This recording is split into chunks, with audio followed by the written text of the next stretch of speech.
Mike McCormack is happy. Actually, HES thrilled skinny, sitting in an office in Dublin the day before the public announcement that he has won the 2018 International Dublin Literary Award.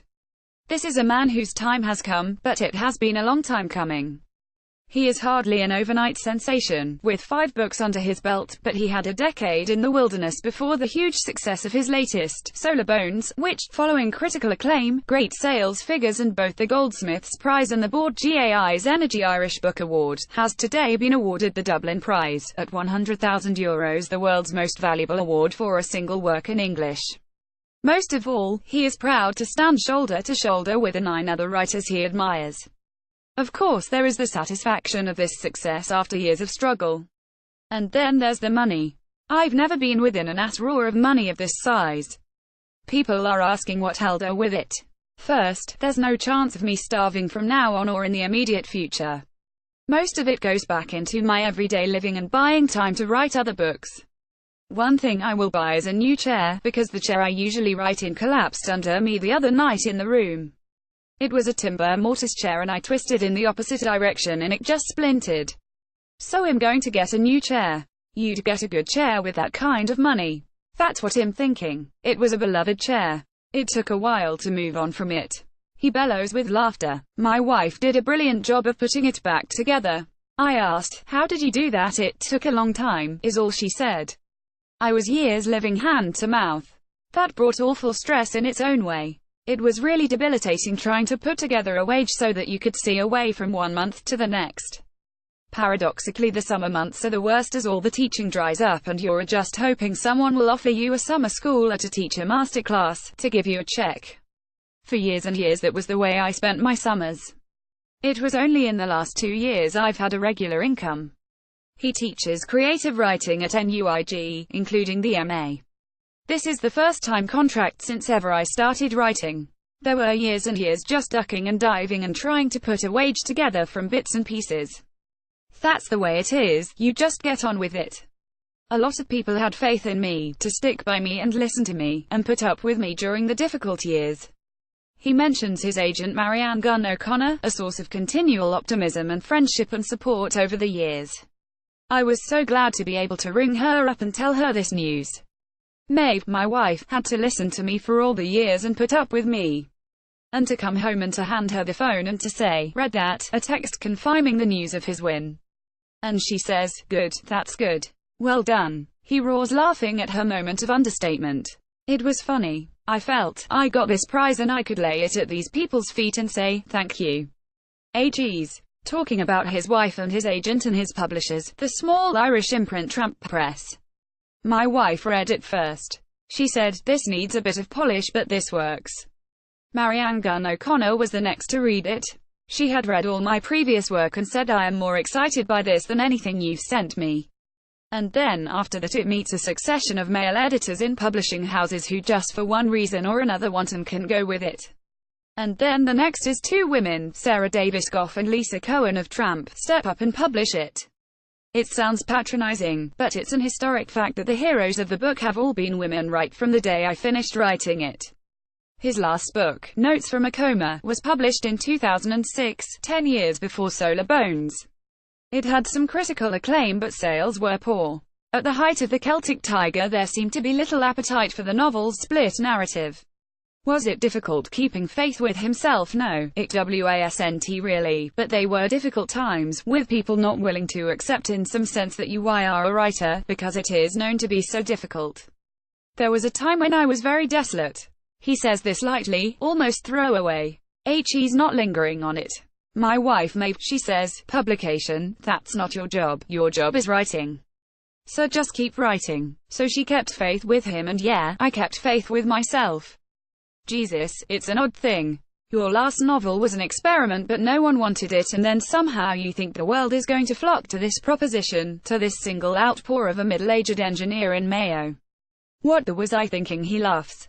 But I write the books that come to me, and am eternally grateful for Marcus, the protagonist of Solar Bones, showing up beside me. His wife Maeve Curtis is also an artist, a painter. So yes, a creative family, and until today a very poor family. 2 artists in the one house, it's really difficult.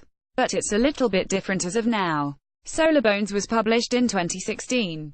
After years of work, he emailed the manuscript to his agent at 2:34 a.m., and by 10:30 the same morning he and Maeve were becoming parents for the first time, to Sol, who is now 4. He has been working on a new novel, and hopes to be able to show it to people by the end of the summer. It is a metaphysical thriller. That's what I think it is, if I was trying to sell it to myself. That's all I know about it at the moment. It will be in reasonably finished state when he shows it, though there may be some tweaks after feedback. I don't give drafts out for approval. Usually, I'll give it to Maeve, and she'll make a few suggestions. I work to the NTH degree and I think, this is it.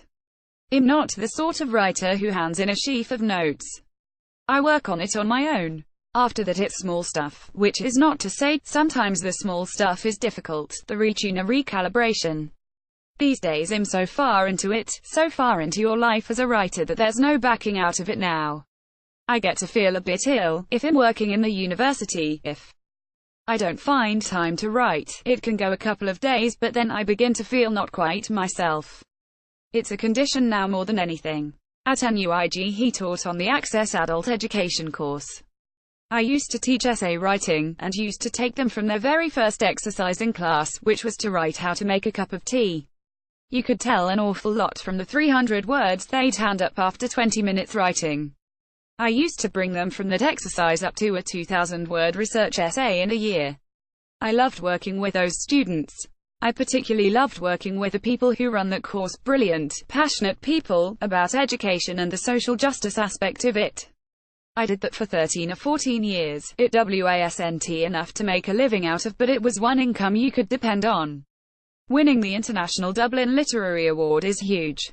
To be chosen from among 9 other books from all around the world and in 6 different languages, and chosen by a jury from all around the world.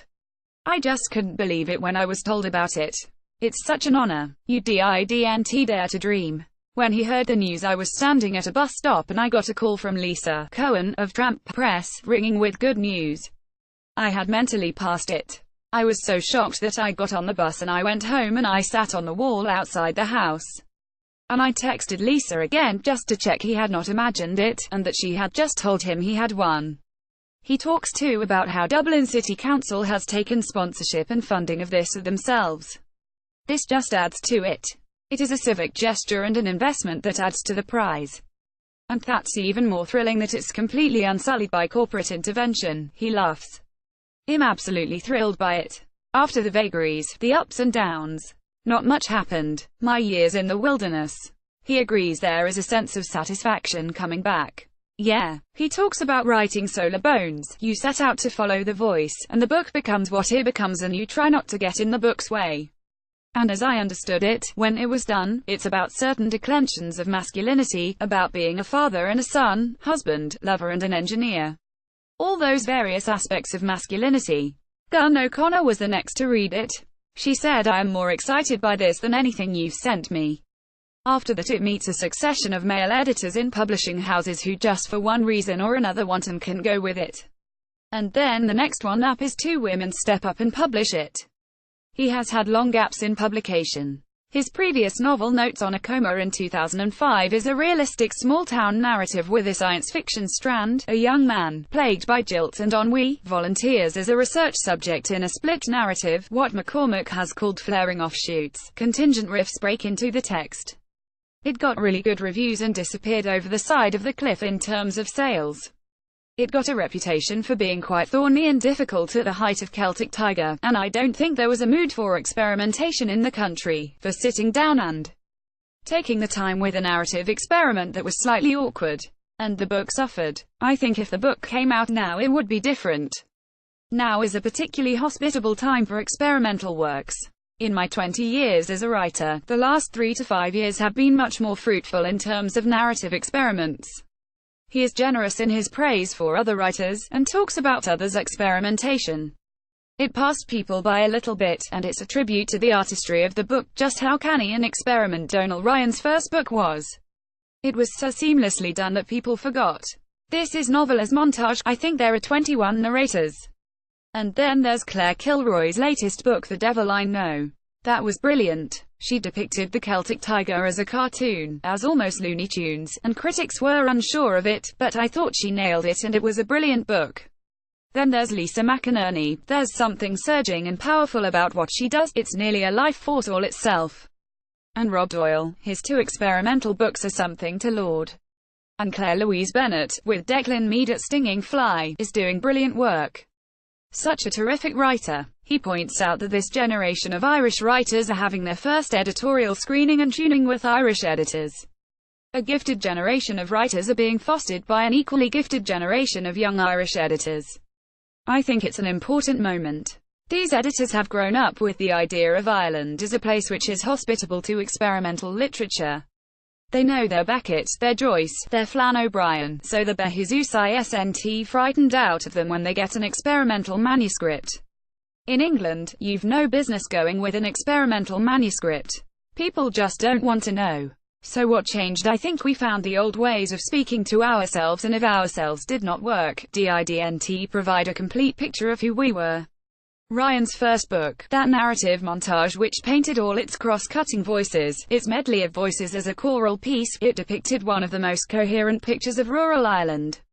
I think there was this gathering notion that the old narrative techniques weren't why capturing who we were and what we were about. Writers are being fostered by very inquisitive and able editors.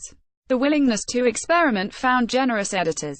He talks about rhythm and the editorial process in Solar Bones. One of the things that drives it on is the rhythm and the renewal of old rhythm, and that leads to repetition. There are 2 types of repetition in the book. One is the renewal of old rhythm and beats, and the other is just dead repetition. And that's where Tramp came in, questioning where repetitions were justified.